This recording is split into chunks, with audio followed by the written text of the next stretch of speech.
बिस्मिल्लाहिर्रहमानिर्रहीम। अस्सलाम वालेकुम। हज़रत सुलेमान अलैहिस्सलाम का हुदूद। दोस्तों, आज हम जिस हवाले से बात करेंगे वो हज़रत सुलेमान अलैहिस्सलाम का हुदूद है। जो लोग चैनल पर न्यू हैं वो चैनल को सब्सक्राइब कर दें और बेल आइकन प्रेस कर दें ताकि हर आने वाली न्यू वीडियो आप तक पहुंच सके। यूं तो सभी परिंदे हज़रत सुलेमान अलैहिस्सलाम की मस्खर और ताबे फरमान थे, लेकिन आपका हुदूद आपकी फरमाबरदारी और खिदमत गुजारी में बहुत मशहूर है।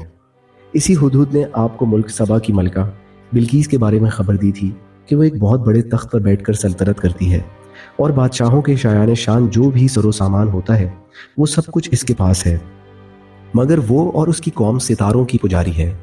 इस खबर के बाद हज़रत सुलेमान अलैहिस्सलाम ने बिल्कीस के नाम जो ख़त अरसाल फरमाया, इसको यही हुदूद लेकर गया था। चुनाचे कुरान करीम का इरशाद है कि हज़रत सुलेमान अलैहिस्सलाम ने फरमाया, तुम मेरा ये ख़त लेकर जाओ और इनके पास ये ख़त डालकर फिर इनसे अलग होकर तुम देखो कि वो क्या जवाब देते हैं। चुनाचा हुदहुद ख़त लेकर गया और बिल्कीस की गोद में इस ख़त को ऊपर से गिरा दिया। इस वक्त इसने अपने गिर्द अमरा और अरकान सल्तनत का मजमा इकट्ठा किया। फिर ख़त को पढ़कर लर्जा बरांदाम हो गई और अपने अराकीन से ये कहा कि तर्जुमा, ए सरदारो, बेशक मेरी तरफ एक इज़्ज़त वाला ख़त डाला गया। बेशक वो सुलेमान की तरफ से है और बेशक वो अल्लाह के नाम से है जो नहायत मेहरबान रहम वाला। ये कि मुझ पर बुलंदी न चाहो और गर्दन रखते मेरे हुजूर हाजिर हो। खत सुनाकर बिल्कीस ने अपनी सल्तनत के अमीरों और वजीरों से मशवरा किया तो इन लोगों ने अपनी ताकत और जंगी महारत का ऐलान इजहार करके हज़रत सुलेमान अलैहिस्सलाम से जंग का इरादा जाहिर किया।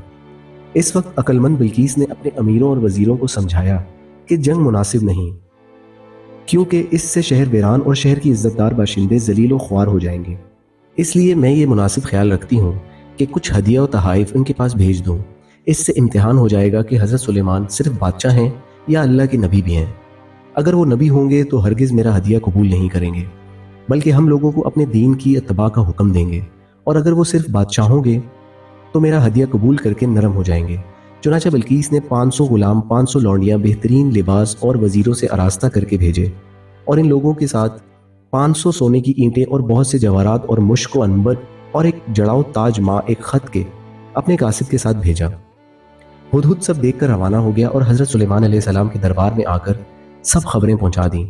चुनाचा बिल्कीस का कासिद जब चंद दिनों के बाद तमाम सामानों को लेकर दरबार में हाजिर हुआ तो हज़रत सुलेमान अलैहिस्सलाम ने गज़बनाक होकर कासिद से फरमाया, तर्जुमा, फरमाया क्या माल से मेरी मदद करते हो तो जो मुझे अल्लाह ने दिया वो बेहतर है इससे जो तुम्हें दिया, बल्कि तुम्हें अपने तोहफे पर खुश होते हो।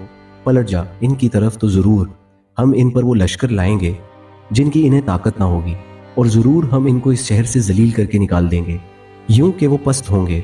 चुनाचा इसके बाद जब कासिद ने वापस आकर बिल्कीस को सारा माजरा सुनाया तो बिल्कीस हज़रत सुलेमान अलैहिस्सलाम के दरबार में हाजिर हो गई और हज़रत सुलेमान अलैहिस्सलाम का दरबार और यहाँ के अजाइबात देखकर इसको यकीन आ गया कि हज़रत सुलेमान अलैहिस्सलाम खुदा के नबी बरहक हैं और इनकी सल्तनत अल्लाह ताला ही की तरफ से है।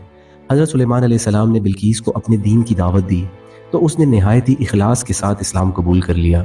फिर हज़रत सुलेमान अलैहिस्सलाम ने बिल्कीस से निकाह करके इसको अपने महल में रख लिया।